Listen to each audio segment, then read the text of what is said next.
Every business owner knows someday they will leave their business. Unfortunately, a successful outcome is not always achieved.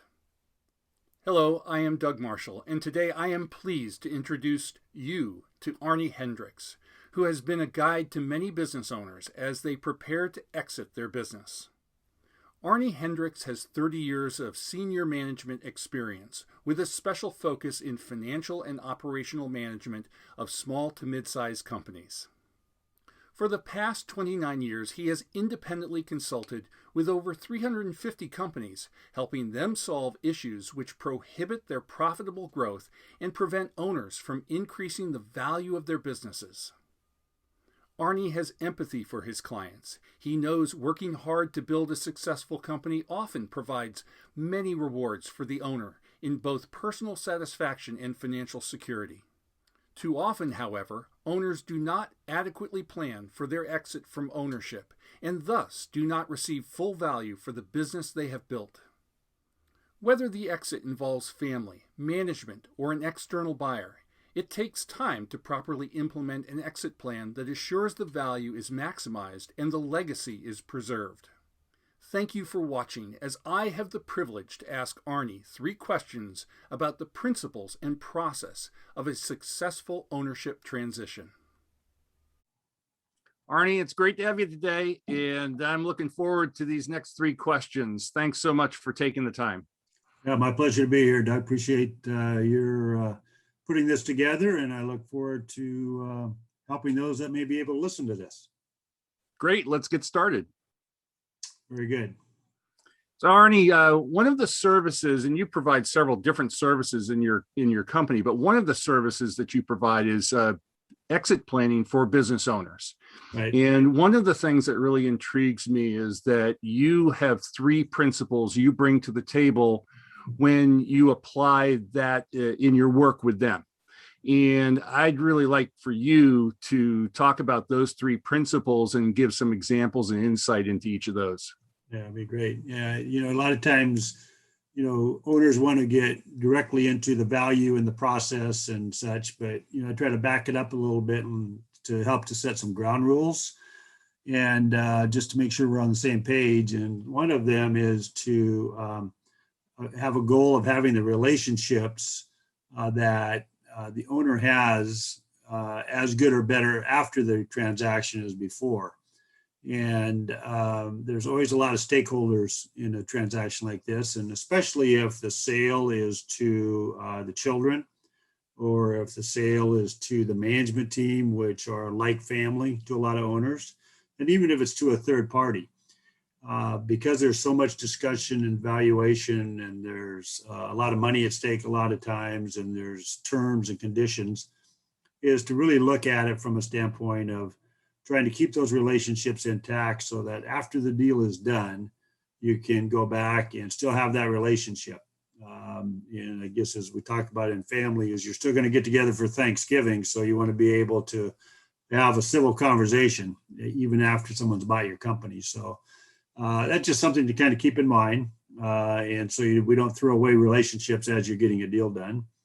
A second thing is to try to do it in a way so that there's no regrets between the buyer and the seller after the deal is done. So if a year after the transaction is complete, both the buyer and the seller can say, boy, I'm glad I did that deal. It was a fair value.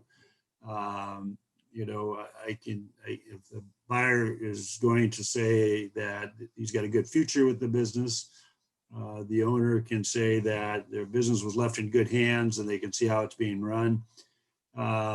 Again, that gets into kind of the second principle, and that is to have a win-win out of it. And so to get a win-win out of it and have that, no regrets, is just the give and take that it takes to share information and make sure that everything's clear, realizing that it's got to be a good value for the buyer. And a lot of times the cash that will be generated from the business will be used. And so it can't be too high a price. On the other hand, it should be a fair price. And so kind of keep that win-win thought process really is helpful as well. So, keep the relationships intact, no regrets, and think win-win. are some of the base principles I try to have in our discussions as I'm going through it with an owner. Well, I'm a big fan of process, Arnie, and I am really curious as to how, when you introduce process into what you do with business owners, what are the key parts of that process, and how do you go about implementing it? Yeah. Well, the first step is to have people take a look at just assessing the situation. So I've got a couple of assessments. One that focuses on what are your objectives in this transaction, as far as potential buyers, as far as the management team, impact on all the stakeholders, just to kind of get them thinking through the process. So that's always an interesting conversation. Then the second assessment really just goes through all the key elements on the legal and on the financial and the management, on exit planning issues, and just have them rated on a scale of 1 to 5. How ready are they? It's my transition readiness assessment. And there's 5 is they're absolutely ready. Well, there's some 5s, there's some 4s, but there's also some 2s and 1s. And so it immediately raises some conversation around that. What are they not ready to do, and what work do we have to do ahead of time? So those assessments are kind of step 1. Step 2 is to just look at the financials of the company, realizing the valuation is a key, and look at the income statement, balance sheet, look at the cash flow of the company, just to make sure it's clear. How clean is it from a standpoint of perhaps owners having personal expenses into their companies? What's a balance sheet look like as far as liabilities and assets and such? So we look at the financials, and what I do is I put what I call an informal valuation together, looking at multiple times earnings and such. It's not official, but it gets us pretty close into the ballpark. And then once we have that number, well, then the next step really is where are they in their personal financial planning? Because a lot of owners are ready to sell, and mentally, but they're not ready to sell financially. So if their business is worth $1 million, but they need $2 million to retire, well, then there's no sense talking about how to sell their business. It's more a matter of how to grow their business to another value. So typically that third step then is to pause. We've got an approximate value, put some personal financial planning together, and make sure that the number that we're talking about fits into your personal financial plan.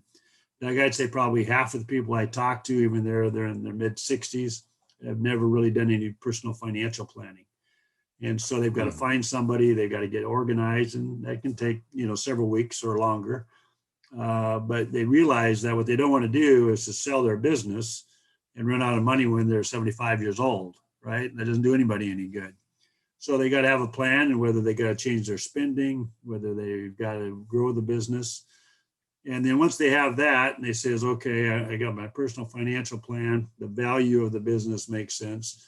Then we go through the process of identifying potential buyers, is it internal, is it external, and then start down an actual sale process from there. And basically get ready, see how the business, how ready it is. What are some of the key factors that might cause a problem, such as customer concentration and their product lines and their management team and those types of things. So that's the next step in the process. And then after that, we go to market, either internally to do a memo of understanding with their children or their internal buyers, or we'll find a business broker or M&A advisor to help market the company externally. So I don't actually do the marketing of the company externally. I just help them get ready for it and come alongside them and kind of coach them through it, and then find somebody that does that for a living. Yeah, really, really important to be prepared to sell. Absolutely. Yeah. So last question here for you, and this is a bit of a fun question because it goes to one of your things that you really like to do outside of work, and that is mountain climbing. I know that when we talk about transition planning, you have stated that it's similar to climbing a mountain. And I'd love for you to expand on this analogy. Yeah, well, I've been climbing for 25 years or so, and I've done most of the glacier peaks in the Northwest here several times. And kind of go back to when I said, yeah, I told a buddy, yeah, I'd like to go climbing with you. And then now I'm leading a variety of people up different climbs. And really it comes down to is, again, the preparation of making sure you're physically fit. So that a lot of times can take 2, 3, 4 months to make sure you're physically fit. And then you end up with needing to make sure you have the right equipment and the right tools. And so you end up then with is having a route picked out and having a guide that can assist going up. And so not too much different than making sure a business is fit from a standpoint of it's ready to sell and the timing is right and the owner has taken the time to prepare for the sale. Making sure that you got the right people on the team. Just like going up a mountain, you want to know who's on your rope. And so you can depend on them. And you've had the crevasse rescue training and you got your ice axe and you know how to self-arrest and all those types of things.